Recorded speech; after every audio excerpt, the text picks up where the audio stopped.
So this teaching is being hosted by LA Forward Institute. And as the 501c3 educational affiliate of LA Forward, the Institute leverages civic education, such as this teaching, community organizing, coalition building, and strategic communication to create a fair and flourishing LA County for everyone. So I'll briefly pass this over to Godfrey just to give an overview of some of the ways you can get involved in other areas of advocacy with LA Forward. Yes, and so there's lots going on. In particular, this is not our only teach-in this evening. If folks want to stick around, actually not stick around, you're gonna have to register for a different Zoom because at 7 we're hopping onto a different Zoom to talk about the city budget and its relationship to unarmed crisis response and community safety. Tomorrow we'll have our monthly meeting, which is when folks across the LA Forward community are invited to come together, hear a little bit about each of our working groups, and then moving on to a special guest speaker who will be grounding us in what the city of LA is doing or not doing regarding the Olympics and how that benefits us as Angelinos.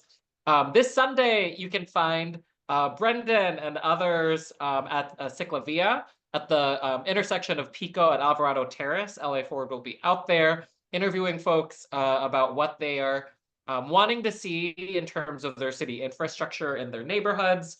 So come say hi on video when you're there as well. Next Tuesday, our climate justice group is meeting to ground people in opportunities to intervene on policy at the Air Quality Management District, or AQMD, which begins to regulate a lot of the ways we experience emissions and pollution across multiple counties in Southern California, so come for that. Next Wednesday, of course, is the final day of public comment for the city budget in LA, and our housing justice working group will be meeting again at the beginning of June. And so if any of those things are interesting to you, head to laforward.org/calendar. The last thing you see on there as well is we are hoping to do some canvassing over the summer using a process called deep canvassing, where we're actually going to be knocking on the doors of folks who probably haven't been supportive of affordable housing in their communities, including in single-family zone areas. And so we want to invite folks to be part of what we're calling an academy of deep canvassing over the a little bit of like a 2-month commitment or so. You can read more details at our calendar, sign up for an info session, which are going to be in person, and you see 3 dates there. You'll hear more about that tomorrow at our monthly meeting. I'm going to pass things back to Brendan to ground us in what's happening today. Brendan? Perfect. And so in addition to LA Forward Institute, we're being joined by the Keep LA Housed Coalition, who will actually be helping us lead the educational portion. And so the Keep LA Housed Coalition is a coalition of tenants, tenant right advocates, public interest lawyers, and community-based organizations with the goal of passing a tenant bill of rights that would expand rent control and tenant protections across the city of LA and LA County. And Keep LA Housed was actually formed in response to the COVID-19 pandemic to protect our community members from rent debt and eviction. So to give a brief overview of our agenda, we'll have Christina Boyar from Public Counsel give an overview of LARSO and the campaign. Then we'll have our very own Jason Enright lead a discussion with Councilmember Soto Martinez. And thereafter, Christina will give an overview of current and future advocacy actions. And throughout all of this, please feel free to ask questions in the chat, and we'll try to respond to them in real time. Otherwise, we'll save any unaddressed comment or questions and open the floor for any new questions for the Q&A section at the very end, which will be led by Kyle Nelson from the Strategic Actions for a Just Economy, or SAGE. All right, that's all from me, so I will now pass this on to Christina.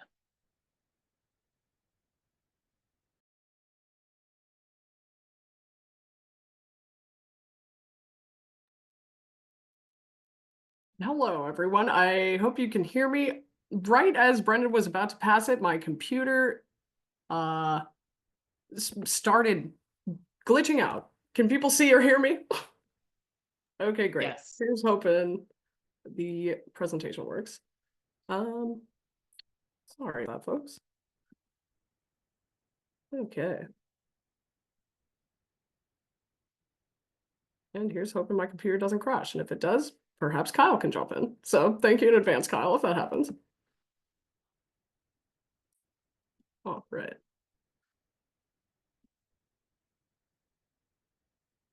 Can everyone see my screen? Yep. Awesome. Thank you.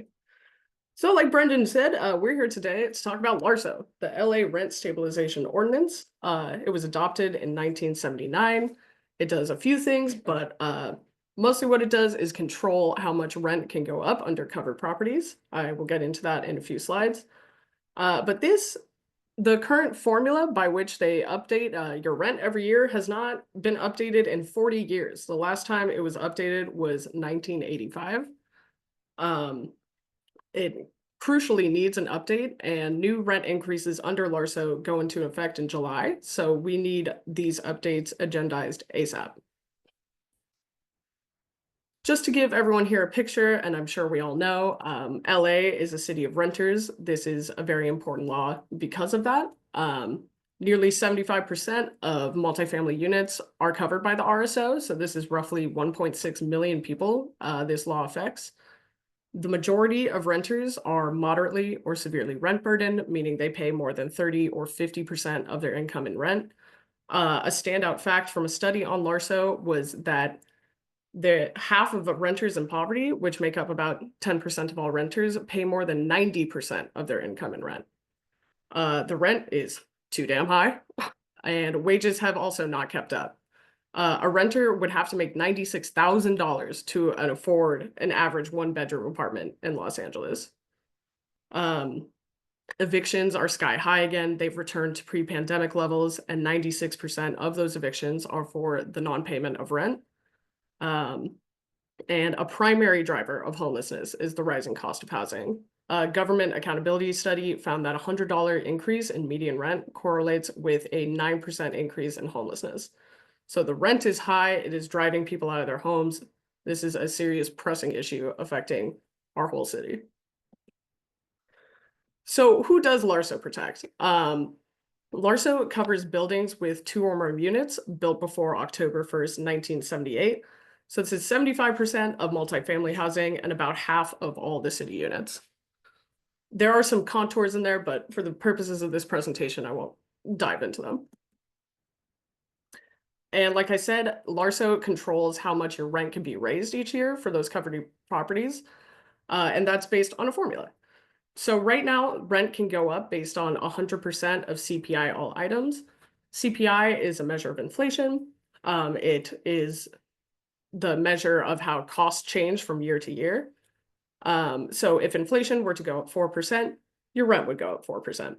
But in that, there's a 3% minimum and an 8% maximum. So if CPI were low, like 1% or 0 or even negative, under the current LARSO formula, your rent can go up 3% every single year. That compounds on itself, becoming greater and greater overpayment for renters. It's a huge problem under our current RSO. And that 8% maximum is very high. You don't see that in other RSOs. It's typically 3, 4, or 5%. And for a lot of people, that's not even the true range, that 3 to 8, because if your landlord includes gas in your rent, they can increase it by an additional percent, and electricity another percent. So if you have those two things included, it's an additional 2%, making that 3 to 8 range a 5 to 10 range every year. That's the annual formula, how much your rent can go up each year. And there's a separate provision in LARSO that allows a 10% increase every time someone moves in beyond your firstborn child. So if you were to have a second child, 10% increase. If you were to take in your sick parents for more than 30 days, that could be a 20% increase. There is no limit to this under the law. I think we've seen a lot in times of crisis, Angelenos coming together, and COVID and the fires taking people in. If you were to help out a family of 4 for a month, for more than a month, you could be hit with a 40% rent increase under a law that's designed to keep rent increases low and predictable. So that's the current formula we're working with. There was a study commissioned on LARSO, and here are just some of the top-lining findings of that study. Tenants are extremely vulnerable. We've talked about the rent burden people are facing. And that LARSO in its current form is unfairly tilted towards landlords. It confirmed that unaffordable rent is driving homelessness. And this part, I won't get too deep into CPI, happy to talk about it with anyone offline, but the current index we use includes the cost of shelter, meaning the rent increases you get this year are justifying the rent increases you get next year. So using 100% of CPI all items is this circular logic where housing inflation is informing housing inflation. It found that that 3% floor I mentioned has allowed increases beyond inflation for the majority of the time the RSO has been in effect. Most jurisdictions do not have a minimum floor, and that 8% cap is unusually high, like I mentioned. It also found that 1 to 2% for gas and electricity far outweighs the cost of actually providing those utilities, and that they could not find evidence that small landlords were struggling more than their larger counterparts, which is counter to what a lot of landlord lobbyists have been bringing to city council. So LAHD took this study months after it was completed. Really, all of this should have been done last year. But in November, LAHD released recommendations based on that study that are better. It certainly is a better formula, but we don't think it goes nearly far enough. So some of the recommendations were removal of that utility bump, so no more 1 to 2% for gas and electricity. Instead of a 3 to 8% range, they want to see a 2% floor and a 5% cap. That 5% cap, they said, was based on the majority of jurisdictions, but that majority is actually 3, 4, and 5, with 3% being the most common cap. It recommends using a different CPI measure that doesn't include that cost of shelter, so using 100% of CPI less shelter to avoid that circularity I was talking about. And it adds this concept of rent banking, which was not mentioned once in the 193-page economic roundtable study. And what rent banking would do if the cap were, say, 3% and inflation CPI was 5, that extra 2% can be added on to your rent increase next year. There was very little information on the report how this would work, how it would be implemented, why it's even in there. Like, it's unclear to me if inflation is high several years in a row, does that all just get banked? Does it get banked indefinitely?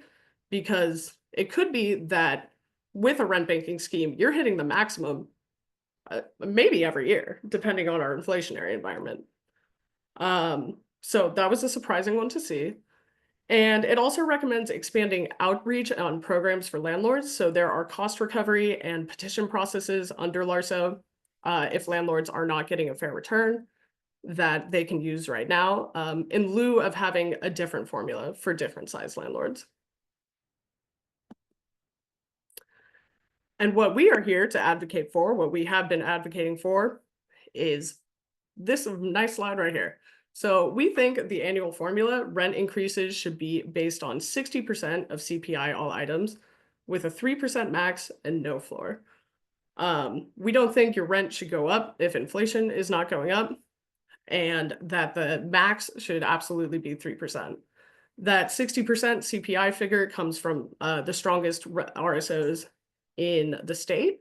And also roughly 40% of CPI all items is that shelter cost. So we think it serves the same purpose as using 100% CPI less shelter. We would also like to see that utility increase removed, no more 1 to 2%. So it's great that we align with LHD on that. We'd like to see the same formula for everyone. It shouldn't matter the size of your landlord, what your rent increase will be that year. It's great we're aligned with LHD on that. We would like to see the additional occupant bump removed, so that 10% for your second child. This part was not addressed in the study nor LHD's report because it's technically not part of the annual increase formula. But that study found overall that LARSO is incredibly outdated and also unfair. So while we are cleaning it up, we think we should take out that additional occupant bump. And we also would not like to see the implementation of rent banking. Just to give kind of a visual, and this is blurrier than I thought it would be, but this is a graph kind of comparing the different formulas I just talked about if someone were to move into their apartment in 1985 and not move out. I don't want to get too in the weeds, but we live in a legal environment where in California, when you move out of your apartment, your RSO apartment, the landlord can raise it to market rent. So really these lines get much steeper. I mean, the average turnover for an RSO unit is 5 years, so rent goes up faster than these lines. All that to say, if someone were to move in 1985, this top line are actual allowed increases under the current RSO with that utility bump. It almost looks like an exponential line. You can see the dotted lines are inflation, and all of this space is overpayment from the overinflation under the current formula. This line are the actual increases under the RSO without that utility bump. You can see there's still a large gap between the increases in inflation, and that is driven by that 3% floor. So 3% this year is based on the last year, and it just gets larger and larger and larger. This green line in the middle is LHD's recommendations. You can see it better tracks inflation, but for the index it's proposing, which is this yellow line, the 100% CPI less shelter, there's still a gap because of that 2% floor. And this wonderful line down here is what Keep LA House is proposing. We would like to see rent increases truly be low and predictable to better serve our tenants so people don't have to choose between are they going to eat tonight or pay their rent. With that, I think I can pass it back to Godfrey for the next Sure section. thing. Yes. Thanks so much, Christina. And we do have our special guest here with us. So we're going to make sure that he gets to use his time. In a moment, we're going to pass to Councilmember Hugo Soto Martinez, who will be interviewed by our very own volunteer leader, Jason Enright, who's been very plugged in on this work and our UNM crisis response work. And for folks who don't know, Councilmember Soto Martinez is the council member in Council District 13, which they can talk about, of course. But prior to joining council, of course, was an organizer and leader at Unite Here, which of course is organizing so many Angelenos who are powering the city, in particular through hospitality, tourism, et cetera. And so as we think about all the folks who do make sure that all of our tourists are taken care of, we have to think about how people are housed. And I imagine that that is part of the reason why the council member is passionate about the work he does to support tenants. So I'm going to pass things to Jason and Councilmember Hugo Soto Martinez. And I know you just got here, Councilmember. We are recording, and so this is going to make its way into the world after this. Jason and Councilmember. Hey there, Councilmember. How are you doing today? Oh, you're muted. Oh. You know, after so many years, you thought you figured this out, but how are you doing today? I'm doing well. How are you, Jason? I'm doing great. So as we just heard from Christina, who did a great job explaining what LARSO is and our proposed changes to LARSO, I guess I just wanted to ask you, like, why is updating LARSO important to you and your constituents? And particularly, why is it important that we do it now? Like that we're pushing to do it right now? Sure. Well, you know, I think there's never a bad moment to try to give working people, you know, a more just system, you know, for paying their rent. You know, we have to remember that the majority of Angelenos are renters, and those are the most likely to fall into homelessness or, you know, to be on the streets. And so, as we mentioned, right, in the last, I don't know if this was mentioned, but in the last 23 of the last 30 years, landlords have been able to charge more than inflation, more than the consumer price index. And so what we've seen is a system that is completely unfair to the poorest of the poor of the city. And I think it's a good opportunity to do it. I think what we've seen with Measure ULA, which overwhelmingly passed in the city of LA, Measure A, and all the different tenant protections that Keep LA House Coalition and so many other folks have gotten involved in winning. I think this is a good moment for tenants, and we have to use this opportunity because we know that the political window can close any minute, and so we have a good number of progressives on council, and so I think it was important to take on what I think could be the most consequential thing that can benefit the majority of people of LA. Yeah, we've had this system for 40 years. It's time to get it done, right? So just in general, how does having like smaller stable rent increases, affect the city overall, and how does it affect other things? Like, does it play into other issues like homelessness when we have these large rent changes every year? Yeah, I mean, look, as was mentioned by the presentation, the majority of people in the city of LA are renters, and so if we were to pass this, we would have a tremendous influence on the majority of the units in the city of LA. And I want to remind folks that just last year, the allowable increase to renters was between 7 and 9%, right? 9% if you add the utilities.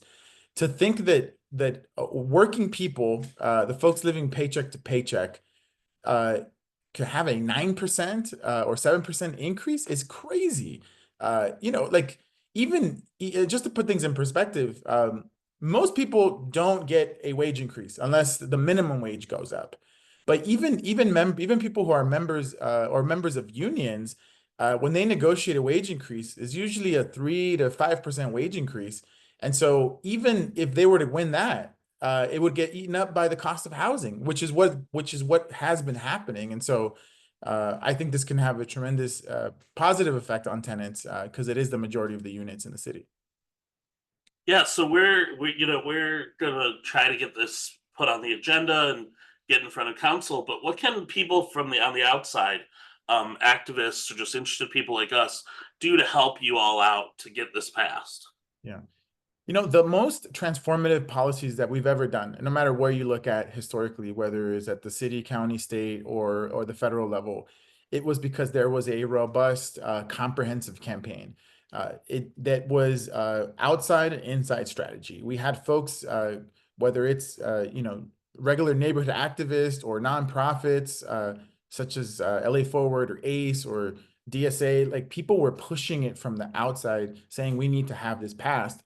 And we also had an inside strategy where we had good electeds that were pushing things from within the halls of power. And so this is our opportunity. This is our moment to try to bring those two things together. And folks, there's many different ways to plug in. Join an organization that's doing this kind of work. Call your council member. Make a post. All those little things matter. But what needs to happen is that those council members making those decisions need to feel like there is a movement of tenants demanding this.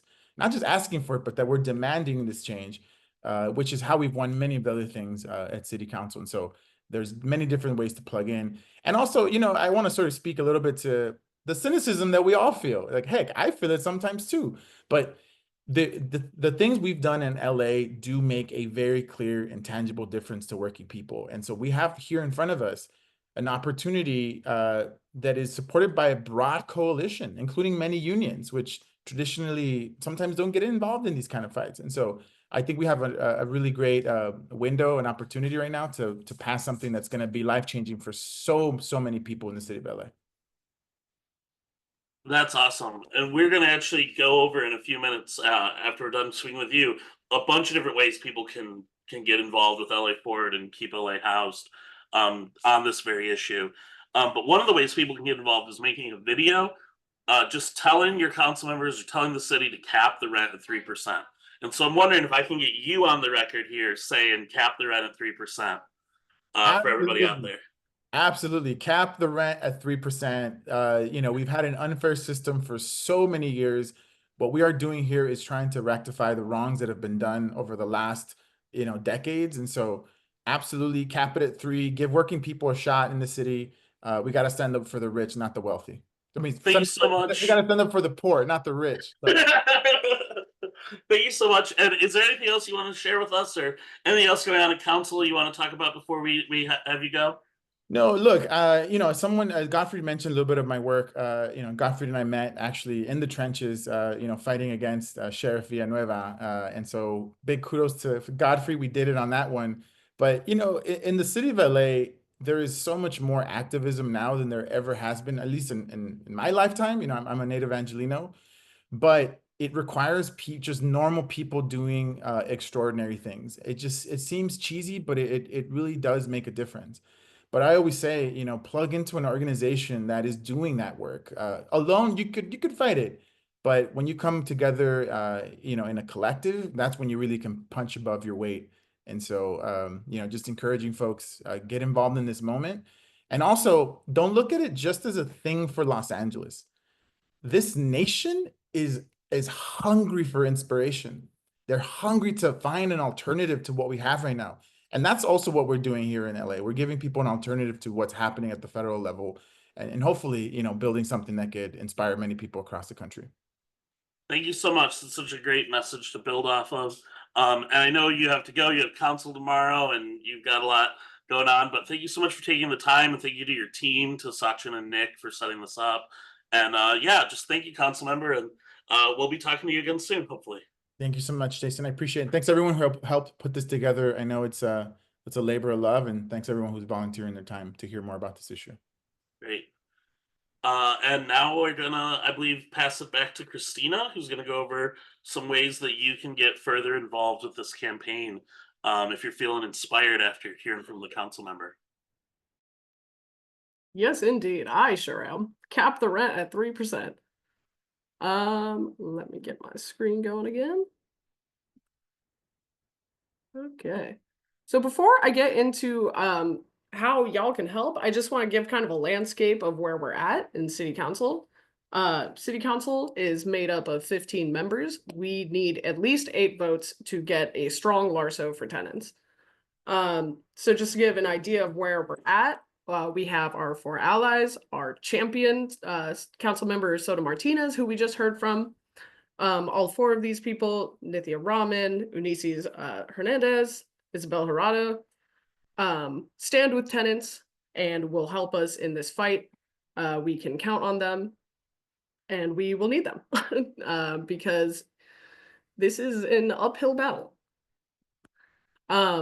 But before the full council votes on a new LARSO, it has to go through the Housing and Homelessness Committee, which is a committee that hears issues related to housing and homelessness. So it will first come here, the LHD recommendations. It used to be a 5-person committee. Curran Price and Adrien Nazarian were on housing and homelessness, but have since been removed. So we are working with a 3-person committee. 2 of them are our allies, so that is wonderful. Bob Blumenfield is kind of the tough nut to crack, the person I think we need to be putting the most pressure on right now, so we can get something good out of Housing and Homelessness Committee that can go on to full council. In terms of people we are trying to influence, we have been speaking with all of these offices. We have some commitments, some, oh, I will probably vote with you, but a lot of, I need to see what comes out of Housing and Homelessness Committee. Adrien Nazarian is on the record supporting a 3% cap, but we could use all the help we could get with all of these people. So if you see your council district listed here, please make a note of that, that you could be instrumental in this fight. We have the council president, Marquise Harris Dawson, CD8. He typically does vote with tenants. We think we can expect him to vote with us, but he has not publicly endorsed our demands. Adrien Nazarian, he is committed to a 3% cap publicly, but we still need to convince him on the rest of our demands. Katie Yaroslavsky, this is one of the offices who doesn't want to meet with us again until it's out of Housing and Homelessness Committee, but we think we can sway her as well. Imelda Padilla, we are going to have a cafecito May 28th with her to talk about LARSO, but she's also a very important swing vote. Bob Blumenfield, I would argue, is the most important person we need to target right now. Heather Hutt, last time we heard from her office, it sounded like they were at a 4% cap, so we definitely need to do some work there. And Tim McCosker, CD15. He originally wanted an exemption for small landlords, but after looking at the data that we presented, is no longer going to advocate for that. So we think there's work to be done with this office and that we can convince him. Like the council member mentioned, this is a widely supported campaign. We have over 100 organizations signed on to our demands, including a lot of unions. advocacy groups of all areas, environmental, immigration, LGBT. This is an issue that affects everyone. And thank you for coming tonight, because this certainly affects us all. Which gets to the most exciting part of how you can help. Number one, I would say if you could give us a follow at Keep LA Housed on Instagram just to keep up with our campaign. It is the most up-to-date place to see what actions you can plug into, what we are doing. So if you have an Instagram, please give us a follow. Two, what is really important, like the council member mentioned, is sharing your story. This is your life. This is your city. The council members need to hear from you. The apartment associations have an overpowering voice in city council, and we are a city of tenants. So they need to be hearing directly from us. You can share a video. You can film your own video, post it, cap the rent at 3%. I think Jason is going to or has already dropped mine and Kyle's email in the chat. Please feel free to reach out to us if you'd like to share your story and have it posted on Keep LA Housed, or just proactively to get plugged in. Email your representative. There's a QR code on the screen that will take you to a click to email.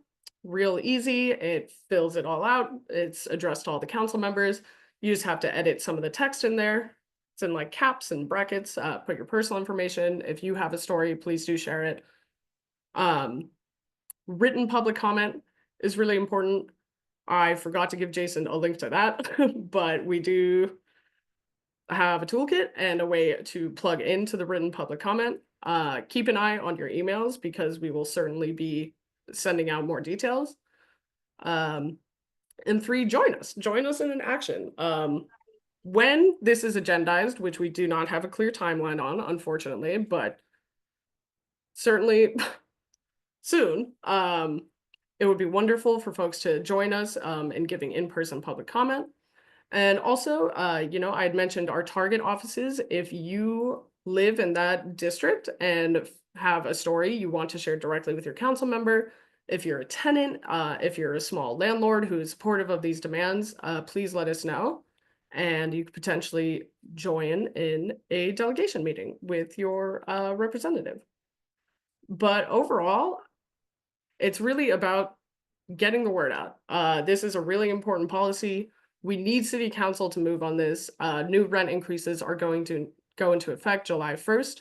So we need all the pressure we can get from a wide coalition of people to cap the rent at 3% and keep us housed. And with that, I will stop sharing my screen.